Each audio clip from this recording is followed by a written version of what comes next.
Hola, ¿cómo están?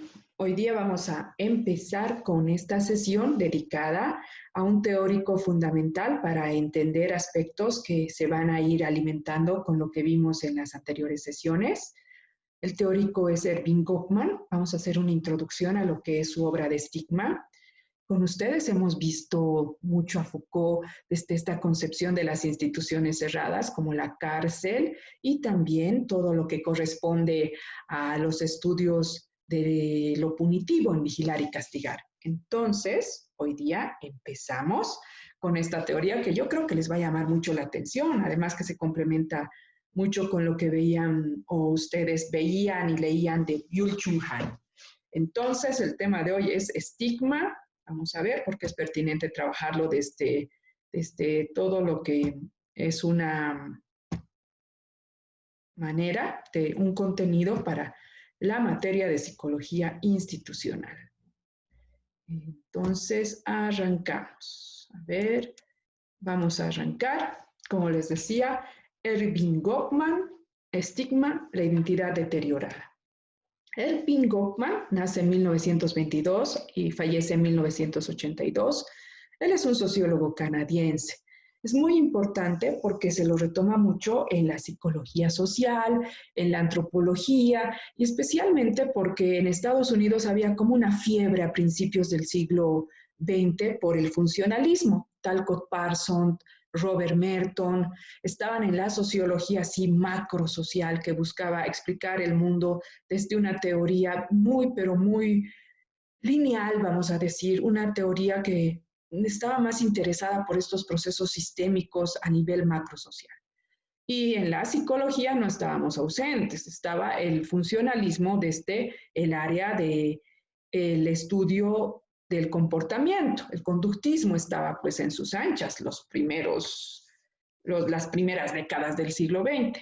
Goffman irrumpe en el escenario desde la microsociología. Es muy interesante la microsociología y también alimenta mucho a lo que es los estudios de la psicología social. Entonces, la microsociología se interesa más por estudios que nos lleven a rescatar al sujeto, pero ¿desde qué punto de vista? Desde la vida cotidiana, desde la interacción, desde el estudio de caso. En el caso de Goffman, el principal énfasis que le va a dar es a la interacción. Vamos a ver que él está en la corriente del interaccionismo simbólico, que tiene pues nomás su base en la lingüística, pero que luego se desarrolla muy bien en otras ciencias como la psicología, la sociología y la antropología. Vamos a ver que a él le interesa mucho la interacción y todo lo que nos lleva a reflexionar la comunicación. Para él, la interacción aparece en su pensamiento como un elemento central de la vida social. Y además, él va a decir que lo que va a analizar es la influencia de la comunicación en los significados y los símbolos, en la interacción humana y en la acción social. ¿Qué propone? Vamos a ver que para hacer una introducción podríamos decir qué propone la teoría de los marcos referenciales. ¿Qué nos dice esa teoría de los marcos referenciales?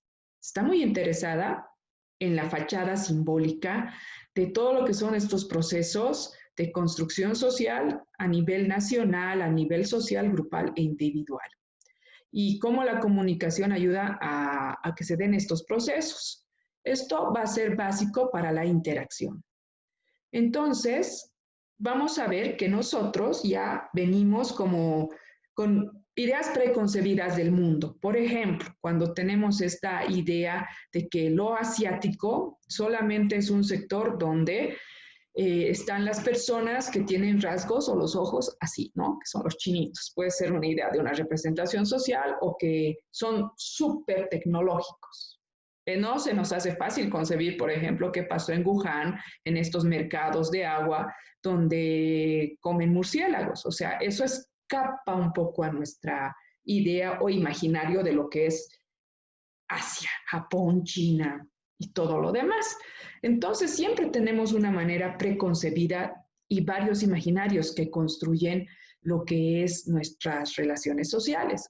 O esta idea de concebir a Bolivia como un país andino teniendo luego una gran cantidad de diversidad de ecorregiones, como por ejemplo la Amazonía o el Chaco. Bueno, no los confundo más. La idea es que generalmente estas fachadas simbólicas también son o se entienden como un marco referencial para la interacción. Y acá se descubre un conjunto de relaciones dialécticas. Las relaciones dialécticas se dan en la interacción a través del lenguaje y el conocimiento. Es decir, que nosotros vamos a conocer más por la comunicación y esto va a ser dialéctico. Ya no vamos a pensar que Asia solo es este espacio geográfico de high-tech, ¿no? Sino vamos a decir, caramba, en Asia hay tanta diversidad, solo ver Japón, China y demás países para ver lo ancestral también. Entonces, lo que hace este sociólogo es trabajar con Harold Garfinkel y desarrollar todo lo que es un acercamiento más de tipo etnográfico en sus investigaciones. Como le interesan los significados, le interesa ir viendo las interpretaciones culturales, va a ser este tipo de acercamientos. Bueno, en este marco escribe Estigma, la identidad deteriorada, y vamos a trabajar un poquito la metodología de Goffman. Estigma es un libro que nos lleva a ver todo lo siguiente. Por ejemplo, cómo se puede entender el estigma y la identidad social, el control de la información e identidad personal, la alienación grupal e identidad del yo, el yo y el otro, y las divergencias y la desviación.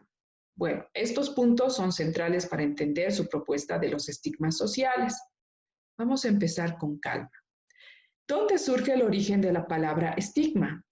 Estigma es una palabra de origen griego que significaba dos cosas. Por un lado, era una picadura o pinchazo, o sea, algo que te dejaba una señal en el cuerpo, pero también se usaba para distinguir una condición social inferior o criminal, ¿ya? O sea, como pueden ver, nos hace referencia a una marca en el cuerpo, en lo físico, pero también una concepción de lo criminal. Ahora se habla mucho de estas poblaciones estigmatizadas, por ejemplo, de estas poblaciones que tienen, por ejemplo, como veían en su trabajo que hicieron de Camilo Blajakis, ¿no? Los jóvenes de la villa en Argentina son estigmatizados como criminales.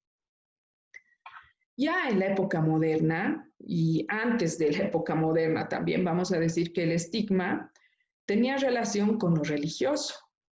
Estigmas se llamaban las marcas sangrantes de las heridas de Jesús crucificado y que en una revelación religiosa aparecían personas con estigmas en su cuerpo, ¿no? Y eso era como que algo entre lo sagrado, lo místico, pero también era un fenómeno enigmático. Erving Goffman, ¿qué va a hacer? Lo que va a hacer es recuperar esta palabra de el estigma y va a trabajarla desde la identidad deteriorada en la década de los 60. Entonces, aquí va a decir, un estigma no es solamente una marca física, sino que nos demuestra una identidad social deteriorada. Entonces, él va a decir, a lo largo de la historia, ha habido muchos colectivos que han pasado por ciertos fenómenos de estigmatización.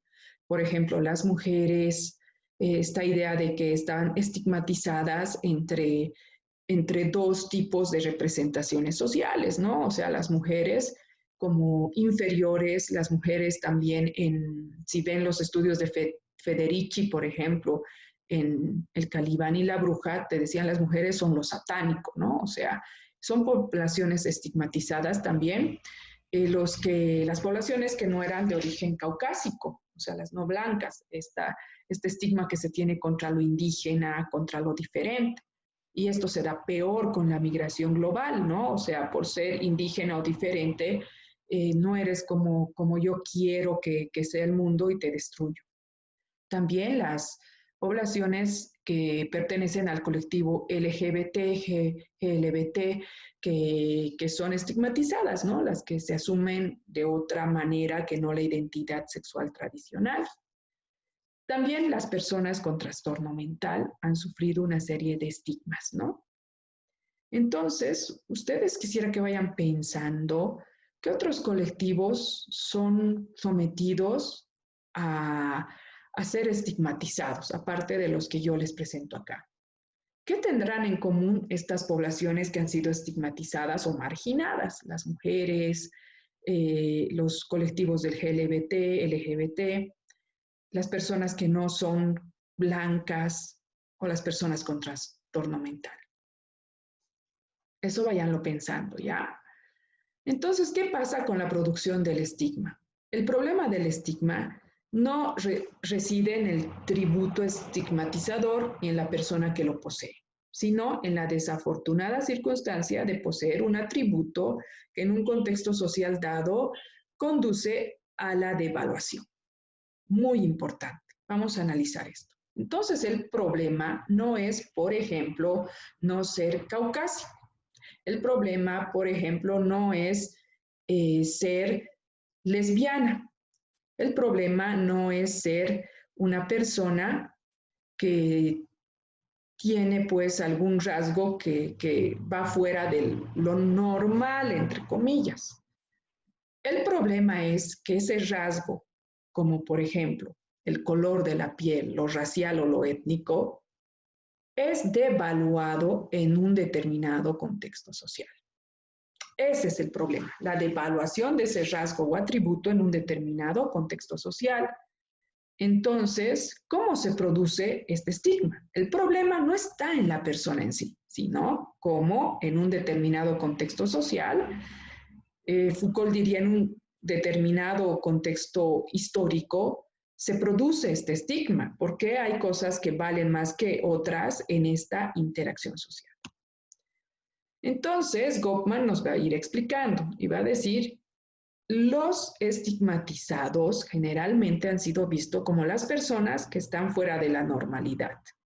Se los considera, entre comillas, no totalmente humanos. Hay una acción que los pone en un lugar de inferioridad, peligro, desventaja, inadecuación e insatisfacción.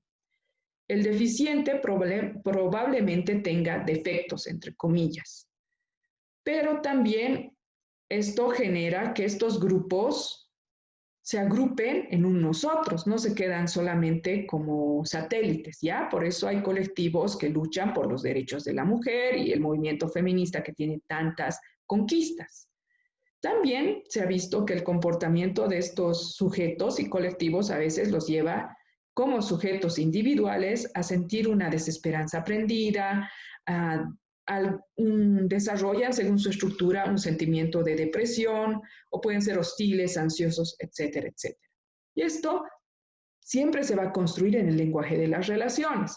Por ejemplo, los normales piensan que tienen privilegios que otros grupos estigmatizados no deberían tener. Entonces, aquí están los estereotipos como un vehículo para entender cómo se va a estigmatizar a la población. El atributo estigmatizado en sí no es bueno ni malo, no vamos a caer en esta cuestión maniqueísta.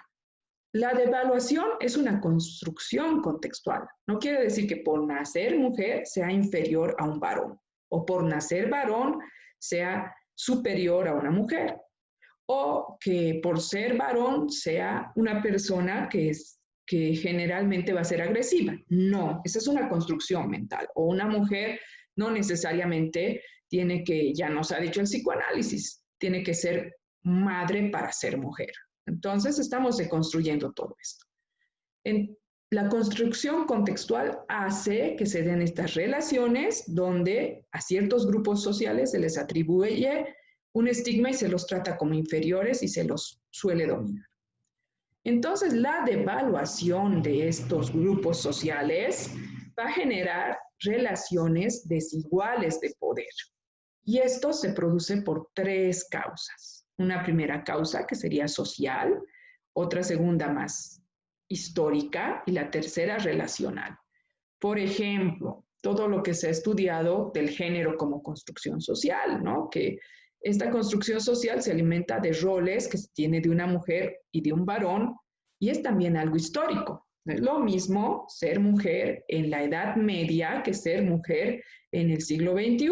Obviamente, históricamente, hay una determinación de ciertos discursos y poderes que hacen que el estigma, eso de ser en condición inferior de la mujer, se vaya deconstruyendo en esta época, gracias a Dios, ¿no? Yo no estaría enseñando, yo no estaría con ciertos recursos del conocimiento si hubiera nacido en 1900, ¿no? Yo ya sería abuela, ustedes ya serían padres, ya estarían preparándose para ir a la guerra del Chaco y sería una sociedad escrita de otra manera, pensada de otra manera.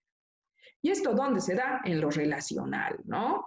Es bien interesante todo lo que pasa ahora con el vínculo de violencia extrema, con el feminicidio. A pesar de que ha habido avances en el movimiento femenino y feminista, en lo histórico siguen muriendo mujeres en manos de su pareja. Entonces eso nos lleva a pensar cómo se construye cierto estigma con ciertas poblaciones en determinados momentos históricos, en lo relacional y obviamente en lo social. Estoy dando el ejemplo del movimiento feminista y lo femenino porque me parece que es bien pertinente para que entiendan esta teoría. Entonces el estigma se manifiesta por, primero decíamos, los síntomas corporales y se mostraban o se exhibían y esto daba un estatus moral. En la Edad Media, las mujeres que eran mujeres que habían cometido el engaño a un hombre, a su pareja, les tatuaban pues acá todo lo que es una marca que la gente veía y decía, esta mujer es una mujer inmoral. O les cortaban el pelo, la turba enfurecida castigaba muy fuerte a las mujeres, ¿no? Estos signos corporales que estaban marcando que esa persona era alguien inferior e, entre comillas, inmoral. En la Edad Media, ya les he dicho, eran los signos de la gracia divina que se adoraban, los estigmas de Jesucristo. Y también los signos de perturbación física, o sea, por ejemplo, hay personas que tienen el labio leporino o personas que nacen con síndrome de Down y en el rostro está marcada esa diferencia y ese estigma. Es bien interesante ver, por ejemplo, como antes en los circos donde llevaban a los freaks, ¿no? O sea, los monstruos, entre comillas. La palabra monstruo viene de mostrare. Quería mostrar este lado de estas personas que nacían con alguna normalidad. Y eso es muy denso. ¿Por qué? Porque ahí se podía ver cómo todos estaban siendo aliados de este placer escópico perverso. Y esto sigue hasta nuestra época. Los medios de comunicación, cuando muestren a alguien morir de COVID en cadena nacional, eso es bien perverso, ¿no? O sea, si bien es un estigma que vamos a decir que está necesariamente como una marca que se ve en el cuerpo, el estigma social para el barrio, el estigma social para la familia, es un peso que no se puede quitar, ¿no? Bueno, entonces, para conceptualizar el estigma, vamos a ver la categorización social, genera categorías, genera una identidad social y un estatus social, los estereotipos o atributos de estas personas que se habla del estigma y generalmente es la identidad deteriorada que le interesa a Goffman, que vamos a ver con la relación de la salud mental. Existen tres tipos de estigmas. Las abominaciones del cuerpo, ya les decía, estas abominaciones del cuerpo en el circo medieval, imagínense la mujer con barba, los siameses, los gemelos siameses, todo lo que era lo freak, de freak show, entre comillas, ¿no? Porque eso es algo que sucede, no quiero que se queden con esta idea de, wow, estas abominaciones del cuerpo, ¿no? Sino es algo que sucede, que está en parte de nuestra sociedad. Los defectos de carácter, ¿no? Por ejemplo, lo que decíamos, esta idea de la delincuencia, esta idea de que ya el delincuente es un desviado, el alcohólico es un desviado, esta idea moral que se ha construido en el siglo XX y XXI de la diferencia, ¿no? Y también estos estigmas tribales de la raza, la nación o la religión, ¿no? En Europa, por ejemplo, a los turcos no los soportan tanto en todo lo que sería sectores como Alemania, como que son personas que por diferencias raciales y étnicas no son muy, muy bien vistos. Ni qué decir con la cuestión de los gitanos, por ejemplo, o en una época lo que eran los judíos, ¿no? O sea, en la Segunda Guerra Mundial y esta persecución a los judíos es pues algo súper denso lo que pasó. Entonces, la sociología lo que hace es categorizar y agrupar lo que sería este nosotros de los otros, ¿ya? O sea, esta identidad que generamos con el nosotros es una identidad colectiva. Entonces, cuando hablamos del estigma, este nosotros nos va a ayudar a entender cómo se ha ido desacreditando a ciertos sectores sociales. Y de manera virtual, porque no es real, es cómo es desacreditable este otro no deseado. Entonces, este desacreditado escapa a todo lo que es lo normal y luego es desacreditable porque es estigmatizado, ¿ya? Entonces, eso es muy, pero muy, muy de nuestra vida cotidiana también. Esto de que hay ciertas poblaciones que son estigmatizadas, como la zona sur, en Cochabamba, ¿no? O sea, ahora más que nunca, igual desde el 2019, hay todo un conflicto, piensan o tienen una representación colectiva de la zona sur muy, pero de batalla, marcada por lo político. Es muy lamentable lo que está sucediendo con la segregación urbana y la estigmatización de estas poblaciones. Entonces, como a Goffman le interesa el control de la información y la identidad personal, va a decir lo siguiente: tanto el desacreditado y el desacreditable van a ser parte de una información social que vamos construyendo, y eso nos permite distinguirlo primero desde la mirada, la visibilidad, como por la mirada podemos estigmatizar, por ejemplo, a estas personas con defectos físicos. Pero también nos ayuda a entender cómo se puede llegar a estudiar la identidad personal, lo biográfico, ir más allá de estos estigmas, como el diario de Ana Frank, que es una jovencita judía, ¿no? Y que ahí podemos ver por su biografía cómo piensan los judíos, qué es lo que hacen los judíos en la época de la Segunda Guerra Mundial. Y acá va a señalar Goffman que a veces los otros que quieren hacer una biografía caen en el encubrimiento y no van a ayudarnos a ver al sujeto social, porque hay ciertas técnicas de control de la información. Eso ya lo veían con Byung-Chul Han y esta idea de que hemos pasado de lo que son sociedades de labradores a cazadores de imágenes, ¿no? O sea, estas técnicas de control de la información, el Big Data, todo eso, no le interesa la singularidad. ¿Por qué creen que hay tanta gente enferma? No solo del COVID, del miedo, de la angustia, del pánico social, porque es como que los han vuelto, los han anulado, son un número más y no quieren ser un número más de los contagiados. Ahí el psicólogo tiene que estar como un agente social y diciendo, no, pues no se trata solamente de encerrarse, ¿no? Hay cosas más allá del encierro, porque se está pasando un enmascaramiento de la sociedad. Entonces, lo que propone Goffman es los estudios de caso. Muy, pero muy interesante para la clínica, ¿no? Una observación más en profundidad de los fenómenos para no quedarnos con la estigmatización y los estereotipos de una población marginada. Establecer un perfil social, hacer una historia vital por la anamnesis, saber qué ha pasado con el sujeto, su familia, cuál es su historial, por ejemplo, con lo que es la enfermedad mental, si tiene sus abuelos adolecían de algo, qué sé yo, todo esto. La transferencia de información de casos, ver qué hay más allá de esta información no manifiesta, hacer una triangulación de la información, no solo basarnos en entrevistas en profundidad, sino también en la observación participante, en los registros documentales. Y estudiar técnicas de cómo el sujeto ha ido viviendo como una población desacreditada.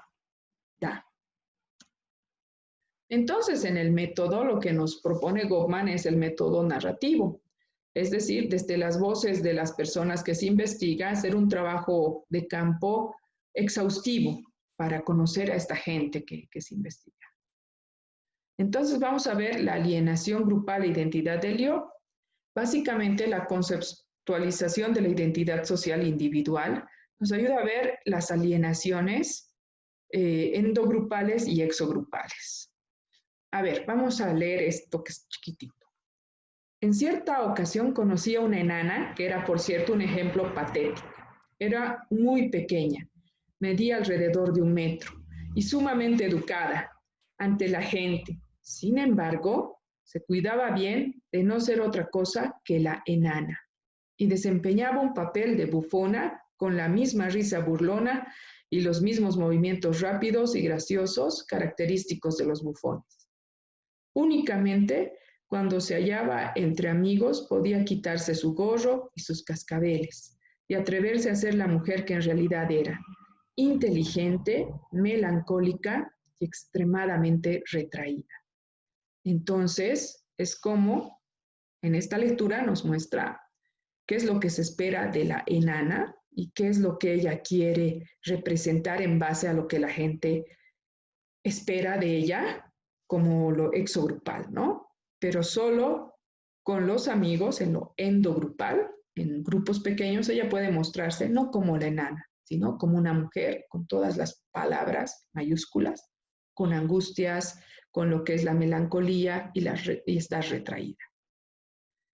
Esto es muy fuerte porque nos ayuda a ver cómo la alienación exogrupal construye conceptos o estigmas de una población determinada por esas características que les decía que la hacen estigmatizada.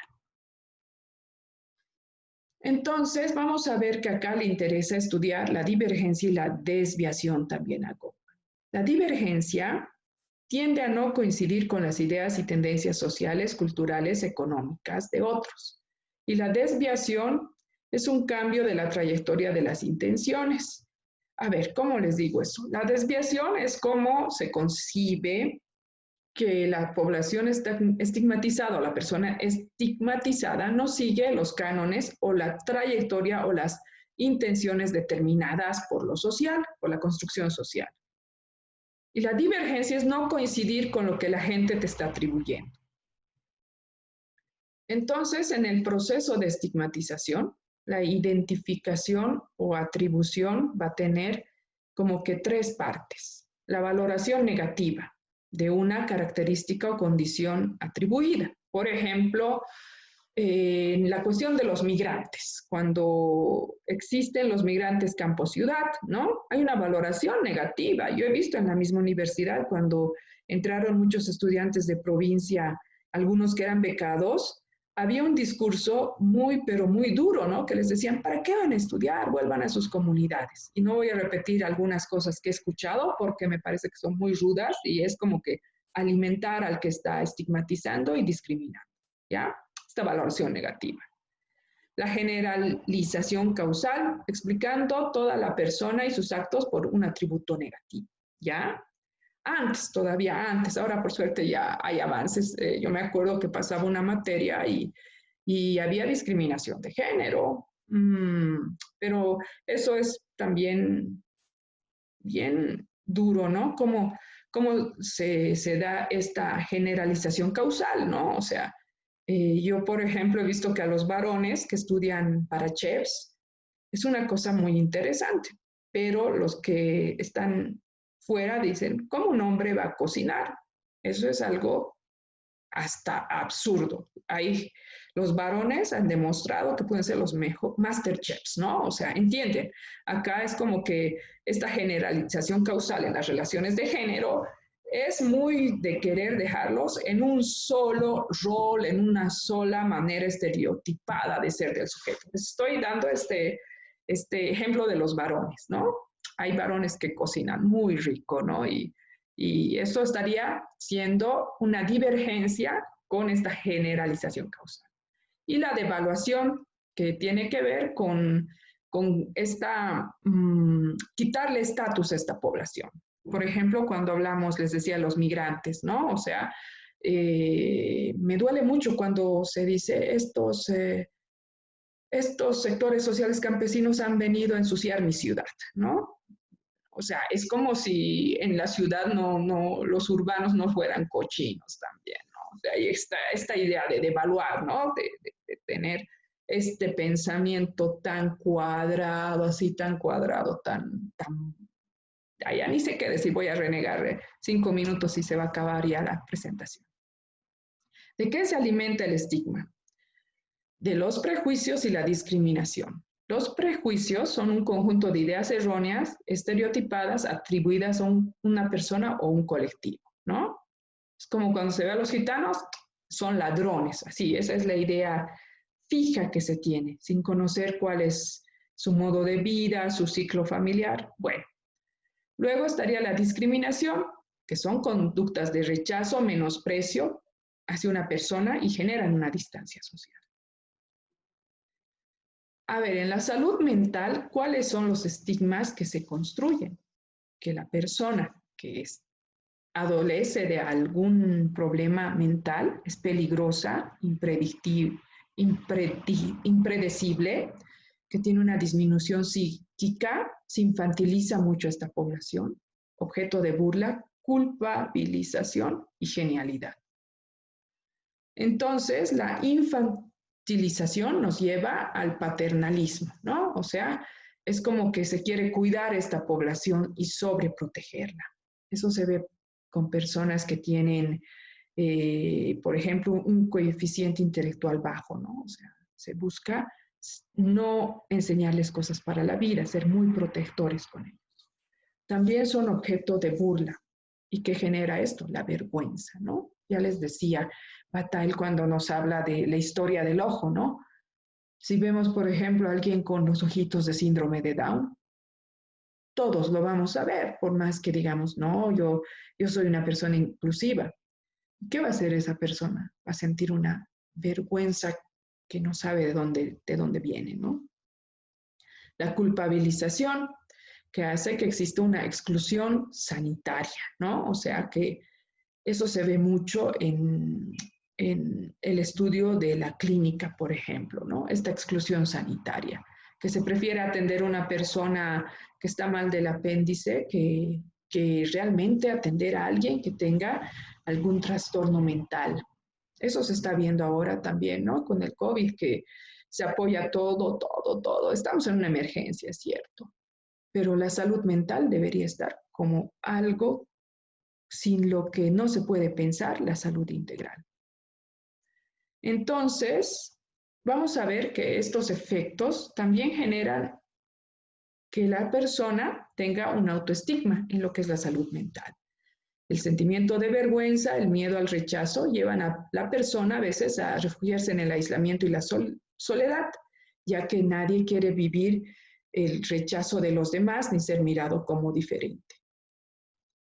Entonces, según Goffman, esto es una construcción de ser visto a veces como una persona objeto de burla. Esto afecta a la autoestima, porque nosotros nos miramos y valoramos según cómo nos valoran los demás.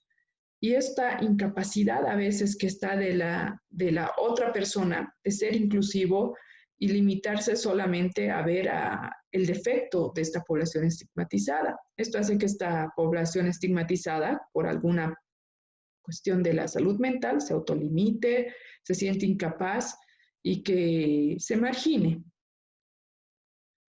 Entonces genera el aislamiento social, sentimiento de derrota y también, esto es bien interesante, el estigma y el autoestigma son herramientas para enfrentarlas desde el trabajo de la salud mental.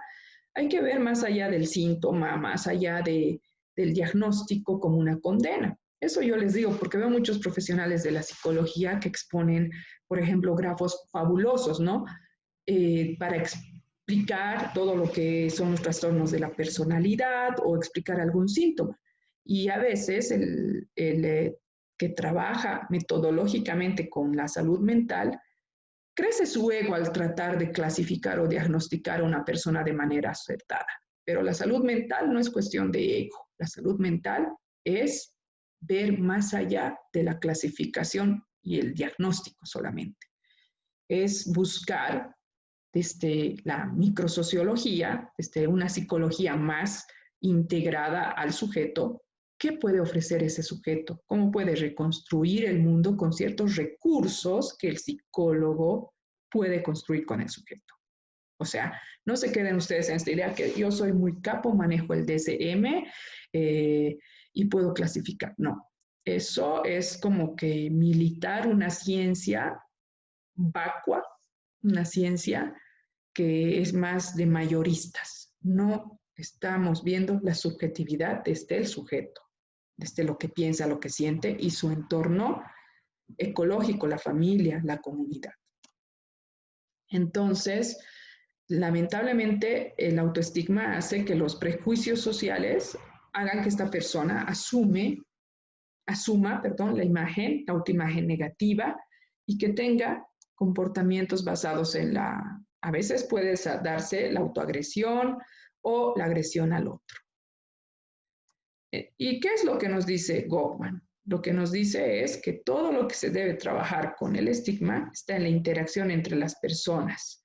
Entonces, acá es como que el momento del psicólogo para ser un agente de cambio social e irse más allá de todo, ¿no? Acá les dejo algunas ideas en esas dos últimas diapositivas para la reflexión global de lo que llamaríamos como el estigma. Y bueno, el día de hoy he querido trabajar estos conceptos de manera global para que ustedes vayan completando esta idea del saber, poder, discurso, esta idea de que más que nunca como psicólogos tienen que enfrentarse a los estigmas sociales que se construyen en la contemporaneidad. Eso sería todo por hoy. Como siempre, cuídense mucho. Nos vemos en la próxima sesión y espero que esto sea útil tanto para sus conocimientos en psicología como para sus demás exploraciones de vida. Hasta la próxima sesión.